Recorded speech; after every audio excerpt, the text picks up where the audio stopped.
Evening, respected faculty. Thank you, ma'am. So, beginning with the theme for today's webinar, that is accelerating strategies for cervical cancer elimination. So, I'll be talking on primary Others, prevention. please mute your phone or your mics. Kinchok. I'll be talking on the primary prevention. Can I have the next slide, please? Yes. So, moving ahead with the burden of cervical cancer, according to the GloboCan, that is Global Cancer Observatory data 2022-2020, the worldwide, it is the fourth most common cancer in female, with new cases in 2020 being around 6 lakh, and mortality from the cervical cancer around 3 lakh 40,000 women. For Indian women, it is the second most common cancer, with new cases in 2020 being around 1 lakh 23,000, and mortality from the cervical cancer ranging up to 80,000. So India accounts for 20% of the world burden of the disease. So as we can see in the world map, India has age standardized incidence rate of 18 per 100,000 women. So as we can see, this is a thematic map showing the representation of the number of deaths, mortality from the cervical cancer. And as we can see, India is being highlighted to have a large number of deaths compared to other countries. And as we can see, countries like Australia have become so disappeared from the map. So because they have already introduced cervical cancer HPV vaccination in their schedules. So based on the Indian data, in 2022, the projected incidence of cervical cancer was around 80,000 women, with the cumulative risk of developing cervical cancer being 1 in 75 women. And in 2025, the projected incidence is 85,000. So as we can see in the image, cervix of the uterus, the etiology is the HPV, that is the human papilloma virus. Harald Zurhausen received the Nobel Prize in Physiology and Medicine in 2008 as for his discovery of the persistent HPV infection being the necessary cause of cervical cancer. So after the HPV virus infects the epithelial cells, further it leads to infection and integration of the virus into the epithelium, which further converts this epithelium into precancerous lesions, that is CIN2 and 3, which causes further genomic instability leading to cervical cancer.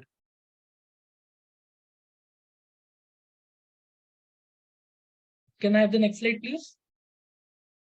Yes, as we can see, not only cervical cancer, as ma'am said, there are various cancers which are associated with HPV, that is the cancer of the mouth, upper throat, vagina, vulva, anus, and penis. Most oncogenic high-risk HPV types are HPV 16 and 18, while there are other high-risk HPV types being 31, 33, 35, 39, 45, and so on. HPV is responsible for more than 90% of genital wart cases in male and men and women. It causes around 95% of the cases of cervical cancer. Around 30% of the cases of carcinoma vulva are associated with HPV. 70 to 80% of the vaginal cancers are associated with human papilloma virus, and 85 to 90% of the anal cancers are associated with HPV. So other diseases related to HPV are the genital warts, primarily caused by HPV 6 and 11, and leading to 90% of the genital warts. Anal cancer, predominantly caused by HPV 16 and 18. Again, 90% of the anal cancers are HPV associated. Oropharyngeal cancers, that is HPV associated, are around 70%. We can see that around 90% of the recurrent respiratory papillomatosis is also associated with HPV 6 and 11. Bowen's disease has shown association with various HPV types like 16, 18, 31, 32, and so on. And penile cancer and precursor lesions are associated with HPV 16 and 18. And 35 to 40% of the penile cancers are caused by HPV. So as we can see from the graph, as women women after the 15 years of age, after they start their sexual activity, there is HPV infection, and following which, as we already discussed, by the integration of the DNA, it leads to pre-cancer. So as we can see, the pre-cancers peak after 30 years of age. And after the persistence and genomic instability, they further lead to cancer. So basically, we have this window from HPV infection to the start of cancer. And that's why, and we have two preventive measures. So in primary prevention, we have the HPV vaccination. And because of this margin of 10 to 15 years, women can undergo screening by secondary prevention. Can I have the next slide, please? So WHO, as you can see, the Director General, Dr. Tedros, announced a vision of WHO to cervical cancer elimination. And they have given coverage targets to scale up by 2030. The vision is a world free of cervical cancer with elimination elimination threshold being less than 4 cases of cervical cancer per 100,000 women years. And 2030 control targets are that 90% of the girls should be fully vaccinated with HPV vaccine by 15 years of age. 70% of the women should be screened with an HPV test at 35 and 45 years. And 90% of the women identified with cervical disease or a precancerous lesion should be treated. And as per the SDG 2030 goals, even they advise that there should be a 30% reduction in the mortality from the cervical cancer.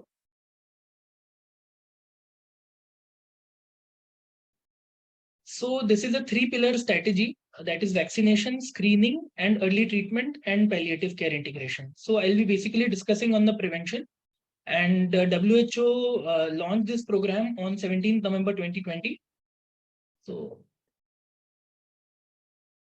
So based on the impact modeling data, with this strategy of intensive vaccination and screening promoted by WHO, implementation of this strategy could prevent 60 million cervical cancer cases and 45 million deaths over the next 100 years. So after a natural infection with HPV, the median time to seroconversion is 8 to 12 months. And the immunological response varies from individual to individual based on the HPV type and the duration of infection. After a natural infection, most of the women will clear off the infection by their natural immunity. That is around 70 to 80% women will seroconvert. And antibody responses by natural infection are typically slow to develop and of low titer and avidity. While in men, we can see that the response is further less by the less response to natural HPV infection. And even the few men who seroconvert and antibodies are produced may not be protective. So the first HPV vaccination for the prevention of HPV-related disease was licensed in 2006. Till date, 125 countries have introduced HPV vaccine in their national immunization program for girls, and 47 countries have even included boys in the national immunization program. The vaccine is non-infectious because it does not contain live biological products or viral DNA. All the vaccines contain VLP, that is viral particles, for high-risk HPV 16 and 18. The quadrivalent vaccine contains 6 and 11 along with the 16 and 18, while the nonavalent vaccine contains high-risk VLPs for high-risk HPV types 31, 33, 45, 52, and 58.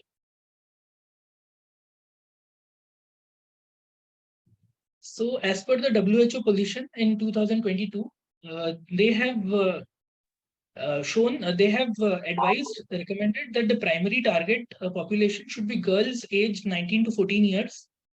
And the secondary target should be females more than equal to 15 years of age, boys and older males. And the secondary target population is recommended only feasible and affordable. While immunocompromised women and men, including those with HIV infection, children and adolescents who have faced sexual abuse, should form a priority group in the public health program.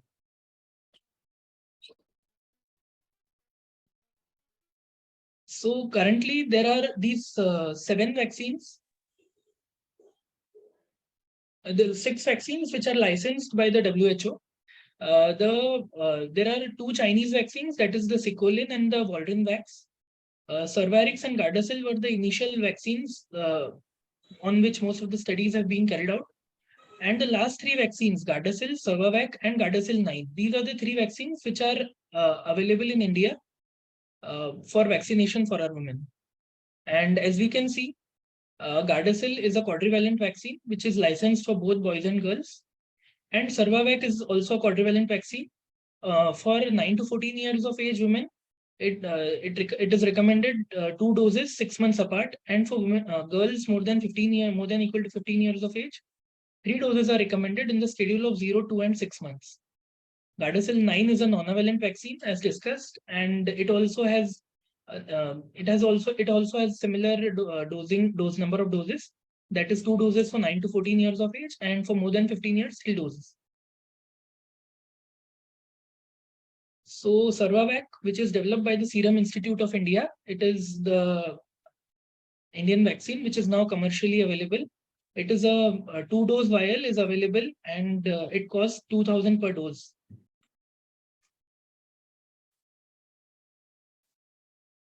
So this cervical cancer is just the tip of the iceberg. With this HPV vaccination, we will protect the population from cervical precancers.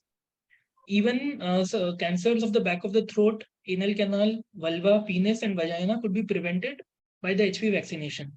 And data shows that 2 doses of HPV vaccination provide similar efficacy and protection as equivalent to 3 doses when given before 15th birthday.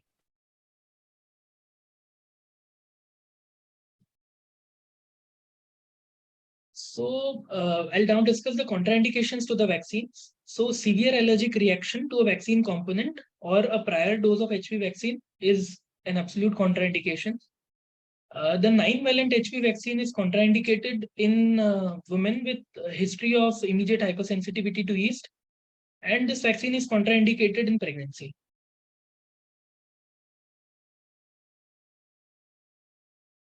The side effects for the vaccination include local reactions at the site of injection. Fever may be present during the 15 days after vaccination. Systemic adverse reactions by the vaccination may be nausea, dizziness, myalgia, malaise. While some women may have side effects like syncope, and in extreme rare instances, anaphylaxis may be seen. So it is advisable whenever a woman comes for vaccination, the vaccine is given in supine position, preferably in the upper arm in the deltoid muscle. And girls should be observed carefully for 15 minutes after administration of the vaccine. We can delay the vaccination if the women have, if the patient has moderate to severe acute illness, and the vaccination can be deferred until symptoms of the acute illness improvise. However, the vaccine can be given for minor acute illnesses like diarrhea or mild upper respiratory tract infection with or without fever. For missed dose, further doses can be continued as per schedule, even if more time has elapsed between the doses than is recommended. And if the vaccine used for the prior dose is unknown or unavailable, any HPV vaccine can be administered to complete the recommended schedule. So this is the data from the pre-licensure efficacy data. So these are the landmark trials by which Cervarix, Gardasil, and Gardasil 9 got their approval. So as we can see, the efficacy of the Cervarix ranges from around 85% to 95%, while the efficacy of Gardasil ranges from around 85 to 99%. So with the vaccination already, as we saw that 125 countries have it in the national immunization programs. So I'll discuss the real world data. Following 5 to 8 years of vaccination among girls 13 to 19 years of age, there was a significant decrease in the prevalence of HPV 16 and 18 and other HPV types, anogenital warts, and CIN2+ lesions. Australia started their HPV vaccination in the national immunization program since 2007, which was extended to young male population in 2013. So based on this data, we see that the prevalence decreased from 28 to 2.3% for women aged 18 to 24 years, and from 18 to 7% in men by the end of 2015. Even the incidence of high-grade cervical abnormalities decreased for women less than 20 years, and it became 5 per 1,000 women by 2014, which was less than half the rate in 2007. Similar results were found in Sweden, where the vaccination program started in 2006, and the incidence rate of the cervical cancer decreased by 88% in women vaccinated at less than 17 years of age, and by 53% in those vaccinated between 17 and 30 years of age. Cumulative incidence rate came down to the elimination level, that is 4 per 100,000 women, by the age of 28 in the cohort vaccinated before 17 years. So the HPV vaccination showed around 83% decrease in the HPV 16 and 18 infections, around 70% decrease in the anogenital warts, and around 50% decrease in the cervical cancer lesions. As we can see, even in males, the oral infection decreased, with studies showing decrease ranging up to 100%. Anal infection also decreased around 25 to 35%. And genital infection also showed a decrease ranging from 30 to around 100%. As we can see that even pre-invasive lesions in males, for even pre-invasive lesions, the vaccine had a good efficacy ranging from 25 to 60%. So as per the WHO SAGE, that is the strategic advisory group, they have recommended that a single dose schedule provides comparable efficacy to two or three dose regime. Studies have shown that seropositivity among subjects who received one dose to be non-inferior to those with two or more doses. So in the position statement by WHO in 2022, they've said that even a single dose schedule can be used in girls and boys aged 9 to 20 years of age. As we can see that many countries have already adopted single dose vaccination in the national immunization program. That is Albania, Australia, Cabo Verde, Ireland, Solomon Islands, UK, Mexico, Tonga. These countries already have a single dose in their national immunization program. Indian Ministry of Health and Family Welfare has requested 7 states to start preparation for the rollout of HPV vaccination for girls 9 to 14 years of age. The first of the 3 phases, this is first of the 3 phases of India's HPV vaccine introduction. And HPV vaccination will become a part of the routine immunization program for these states after the children aged 9 to 14 years are covered. So these states are Maharashtra, Chhattisgarh, and Karnataka, where the government of India has recommended a 2-dose schedule for the national immunization program. While for the states of Uttarakhand, Himachal Pradesh, Tamil Nadu, and Mizoram, even a 1-dose permissible schedule can be used.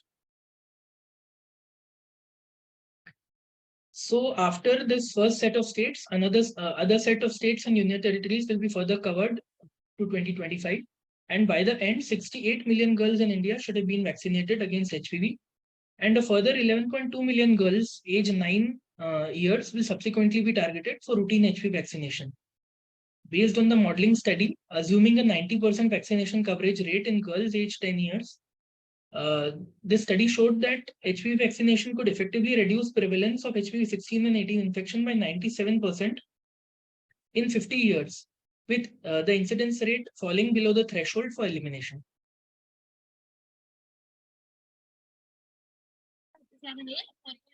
So since 2016, after the successful introduction of HPV vaccination in immunization programs in Punjab and Sikkim, as said by Director Ma'am, shows promise of future widespread implementation and evaluation of HPV vaccination. NTAGI, that is the National Technical Advisory Group on Immunization, had already recommended in June 2022 that HPV vaccination to be included in the Universal Immunization Program with a one-time catch-up for 9 to 14 year adolescent girls, followed by a routine introduction at 9 years. Now, with Sarvavac being available, it is likely to be introduced soon in the Universal Immunization Program as a 2-dose regime for adolescent girls. So, as we can see from this graph, even with a single dose, we can reach like around in 50 years, India can reach the WHO elimination threshold, even with a single dose vaccination. So HPV vaccination, as discussed, helps in cancer prevention, is safe, and will further lead to decrease in not only cervical cancer, but other cervical pre-invasive lesions, and even Further, when it is used for male, it will decrease in the precancerous anal and penile lesions. Thank you.